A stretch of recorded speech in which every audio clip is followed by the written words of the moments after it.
us on Facebook. Now, here's your host, Brian the Beast London.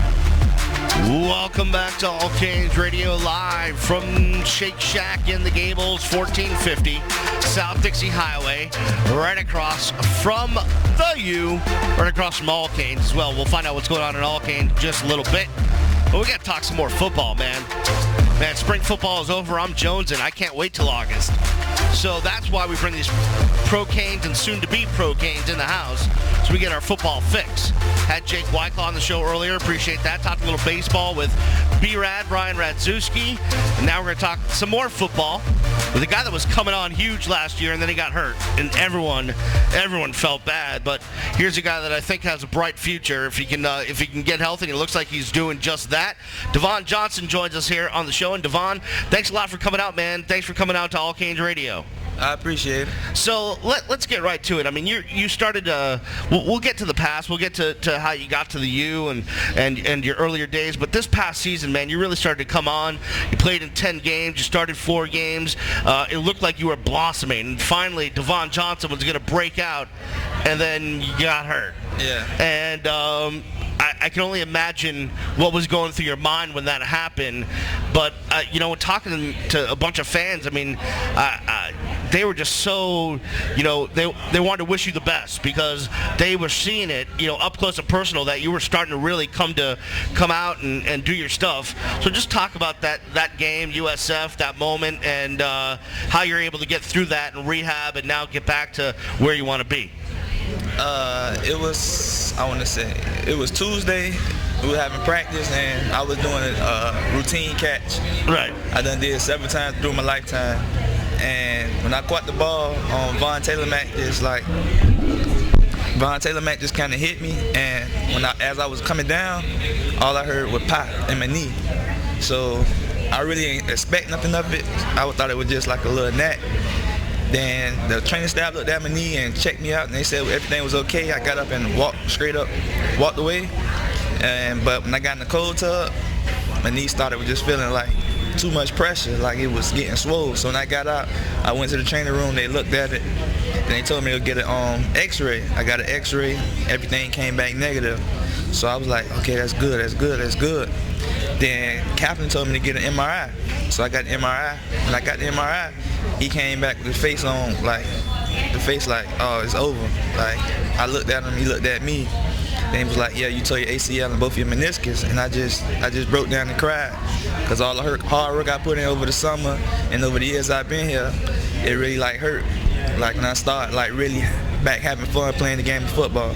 Especially when, it must have hurt even more knowing you go to the training staff, hey, you're fine. You take an X-ray, hey, it's fine, and you're really thinking nothing of it. And then all of a sudden the MRI comes back, and you probably weren't expecting those results. No, I wasn't expecting them at all. I was just thinking it was just hyperextended or something. Right. But when they told me that, just like everything, just like my life was over with, because that's all I've been doing since I was 6 years old, playing football. That's all I did was play football. Had you ever had a serious injury like that before? Nah, this was my first major injury ever. So, tell me about, because you just, in talking to Al Golden about you and about, what you meant to the team this year, he had all sorts of great words to say about you. How helpful was Coach? Did he get behind you? Did he tell you to keep your head up? Or, what did Coach Golden say to you? He just told me to keep my head up and just keep working. And it's going to be better days, and if I need something, just give him a call or anything. Wow, that's pretty unbelievable. Devon Johnson joins us here in the show. Okay, let's take it before the injury, because we got that part down. Started to really break out this year. What was the key to that? Why do you think it really started to click this season? I was just basically I was just having fun again. Previous years, not saying I wasn't having fun. It's just that I wasn't getting that much opportunity, because I came in class. It was a deep receiver class. Right. So everybody had their shine. So my mother always told me, just be patient. Just be patient. Your time gonna come. Just be patient. And at that time, I did not really want to hear that, because coming out of high school, I had big expectations of coming to UM and changing the program around and doing big things. But it hit the reality wall, boom. Like, there's some other guys out here good too, and you just got to keep working hard. And I just finally just said, I'm gonna leave it all out my senior year. Just give everything I got and see what turns out. And it turned out pretty good. You know, you showed a lot of patience, Vaughn. Did it ever occur to you maybe I should transfer, maybe I should go somewhere else? Some other guys did leave. Did that thought ever cross your mind, or did you always say, you know what, I came here, I'm going to be a Hurricane, and I'll power through it? I came to the decision. I went to transfer. I think that was my redshirt sophomore year. I was to the point was like, I'm good enough to play here. I could be good enough to play anywhere. But my mother always told me, if you can make it at University of Miami, you can make it anywhere. So she told me that, and she always wanted to see me play. And if I would have went somewhere else, she wouldn't have a chance to see me play. So I just stuck with University of Miami. I made a commitment here, so I stuck with it. You came in from Booker T, right, in 2008? Yeah. Coming off of one of the greatest high school teams, coming in with your boy Brandon Harris, and Coach Ice was here and all that stuff. And then you get here, and obviously, the story goes all over the place. But just talk about, was it always in your mind that you were coming to the U? I mean, growing up, did you ever want to go anywhere else? Nah. When I was growing up, all you heard was Miami. I didn't know about Florida, really didn't know about Florida State, because Miami was in my backyard. And at the time, Miami was just killing the college game, so who didn't want to play for UM? When it went to recruiting, you take trips anywhere else, or you just stayed home? I took unofficial trips like the South Florida, Central Florida. I only took 2 official, and it was Florida and Miami. But I was already committed to Miami. I already knew where I was going. I was just taking a visit just to see how everything is, how the coaches is and stuff. But I already knew in my heart where I was going. Do you remember your signing day? Yes, I remember my signing day. Tell me about that. It was in the auditorium. It was probably like, it was early morning, almost noonish. Everybody knew I was signing to UM, and everybody knew Theron Collier was signing to UM. But everybody wanted to know what Brandon Harris was going to, because he kept his secret the whole time. I didn't really know where he was going. So I was looking at him. He had me excited. So he had I think his last choices was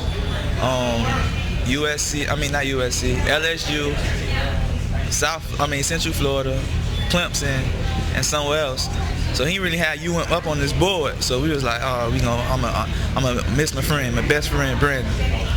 So I'm like, and he just pulled out the UM helmet. I just went crazy, like, yes. What about a guy that you came in with, Theron Collier? He ended up going to USC, but then he came back and worked out here during Pro Day. Have you kept in touch with him, a guy that you went to school with? He transferred, but is that a bond that you'll always keep? And how is he doing as far as getting ready for the draft as well? I talked to Theron Collier most, like, here and there. We all us been close. Me, Brandon, and Pimp. But me and Brandon been real close since we was like 6 years old. I knew Brandon since I was 6. But back to Theron Collier, he's still training, still getting his getting back in shape. He went to USC, things ain't work out there. Then he had to transfer to I think West Alabama, and he played a couple of games there. And he's just open. All he could do right now is just wait on the call.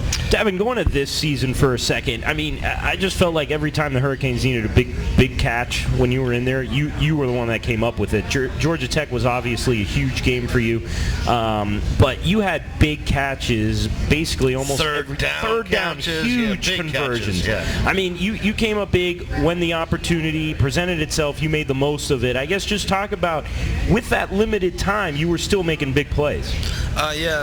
My whole thing was, I knew it was my last year, and we got a nice receiver core, and the opportunity's not going to come like that. So I made in my mind, anything they throw my way, I'm going to catch it. I don't care where it's at, how I'm going to get it, I'm going to catch it. And Georgia Tech, you have over 100 yards receiving, some huge conversions on that. What do you remember from that game? And just in and of itself, a great comeback from the team. The team didn't give up.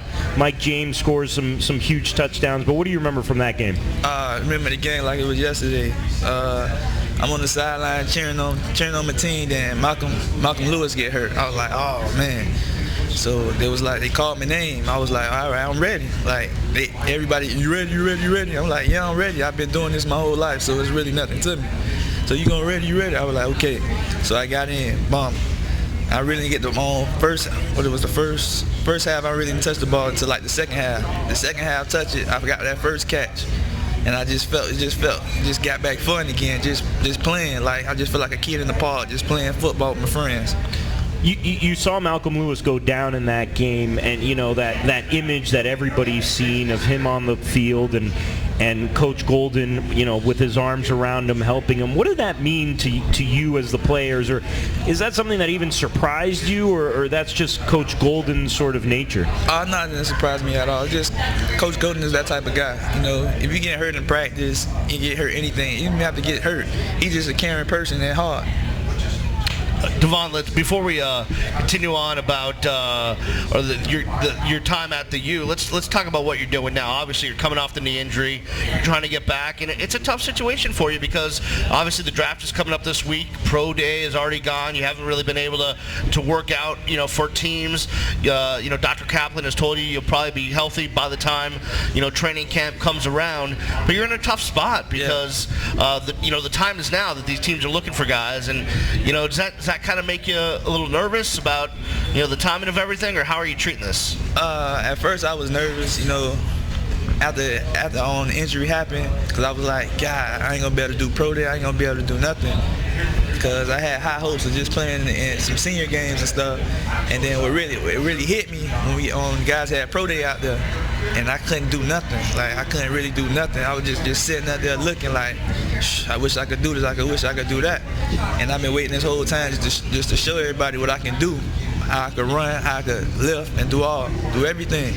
But it was so hard for me. Then it's getting even harder just knowing that I was probably expected to get drafted probably in the later rounds, but now I'm not. So I'm just praying, just keep rehabbing, keep working hard, and just hope I get the phone call. And if I get the phone call, hey, it's gonna be on and rocking. Have you talked to any teams at all? Have you got any advice about possibilities that some teams that you might be able to link up with on free agency? One team, Buffalo. Talk to you a little bit? They talked to me a little bit, just telling me just to get healthy and stuff like that. Because I understand it's a business. They don't really want to bring in nobody who just came off a big knee surgery. But, right.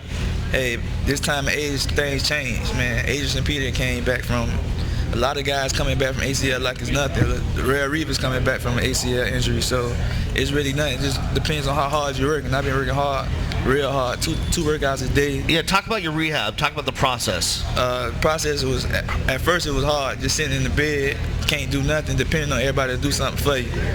And I'm not used to that. I'm used to just, all right, DJ, I'm gonna get up and I'm gonna go do what I gotta do. But now I gotta wait for somebody to come and pick me up, somebody to teach me to take me there. And then when I got able to start walking, I got to learn how to walk again, then I start getting ready to run. I got to learn how to run again, get my leg back strong. It's a hard process that I wish that on nobody. What percentage back do you think you are, Devon? Are you 80%, 70%, and how much more time do you need you think to be 100% back? Right now, I'd say I'm about 70%. I probably need another month and some time, because everything's coming along good. I haven't started cutting yet or running routes. I've been just doing straight ahead speed, and it's coming along good. Not how I want it to be, but it's coming along. I can see the process coming along. Can you run full speed yet, or not quite? I can run full speed, but my full speed different than compared to other people's full speed. Compared to the Beast's full speed. Yeah. My full speed is backwards. Because last week I was timed in the 40. I had ran like a 4.58, and I'm not used to running a 4.58. So when they told me that, I was like, a 4.58. I'm not used to hearing the number. What's your usual speed? Yeah. What's your goal? My goal is to get back to a 4.3, low 4.3. Yeah, that I can't. I'd be like 4.3 minutes. Devon Johnson joins us here on allCanes Radio. We're going to take a quick break. When we come back, we're going to talk about his early days at the U. We'll talk more about the season and his aspirations to make it on the next level. Back after this on allCanes Radio. We don't care about nobody except it's you. We don't.